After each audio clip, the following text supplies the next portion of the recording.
have some of that information leak or transfer of weapons, and we do know that some of that has happened with Pakistan and others when this information may have filtered over into Korea. But to overblow the danger, I think, is the biggest problem that we have, because Iran, they don't have an air force. They don't have any intercontinental ballistic missiles. Our own CIA don't agree entirely, but they know they don't have a missile.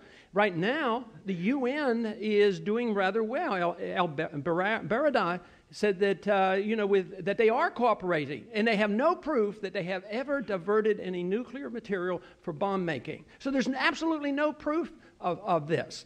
And even if they did have one weapon, even if they had two weapons, maybe they're doing it for defensive purposes. Everybody else wants one, but why would it be a threat to Israel? You know, if we did less of controlling Israel, not allowing them to deal with their own borders, and not allowing them to have their own peace treaties with Syria and other countries, and we interfere with them, and we put the burden on Israel to make the decision, I'll tell you one thing, Iran, they might think us more reasonable. They might want us there. Israel has probably close to 300 nuclear bombs and nuclear missiles. They are quite capable of taking care of themselves. And this whole idea that if we don't stay over there, I think it's detrimental to Israel. I think our policies have hurt Israel tremendously. But there's no evidence they have the bomb, and I see no reason. They are more reasonable people than most of us realize. Matter of fact, the Iranian people, we ought to get to know the Iranian people. That's what we should be doing with a policy in our government, is talking to the people over there. And they like Americans.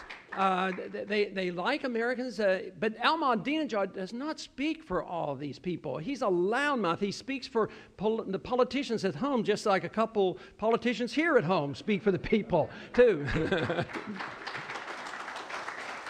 So I think the concern about Iran is way overblown, but it shouldn't be ignored. But once again, if we hadn't been involved in their internal affairs since 1953, we might be friends with them rather than the enemies. I can't see why many Iranians would like us after all that we have done.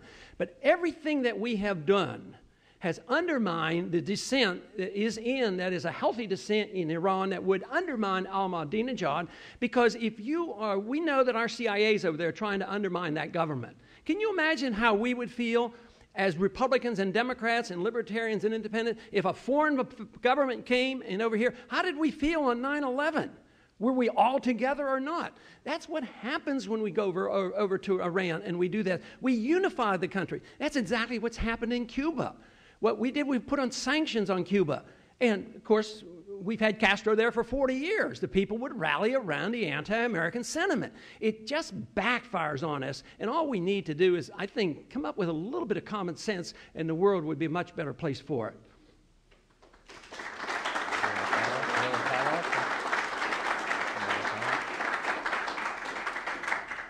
Just quickly, because we want to open it to the floor, but to go back to the first part of my question about the unintended consequences, is it your broad principle that if you deal with the unintended consequences, you're liable to make the problem worse? So sometimes you have to simply let bad things happen, because if you intervene, you create more unintended consequences down the road. I mean, I don't want to put words in your mouth, but is that broadly your principle? Well, I know that is the argument, but I don't accept the argument. To me, I see it in a medical term. If I make a wrong diagnosis and give the wrong treatment, and I know the patient's not doing well, and I say, well, I can't change my mind. It'll look like I made a mistake. And then I proceed, and the patient dies. But this is what happens. We make a mistake, and it's not working well, and we say, oh, it's going to be worse if we quit making the mistake. So I say, quit making the mistake. Yes, there could be some adjustments, but I predict it'll be less of a problem than everybody's predict. The people who make the predictions are the ones who said this would be a cakewalk. So why should we listen only to them? Why don't we listen to some of the people?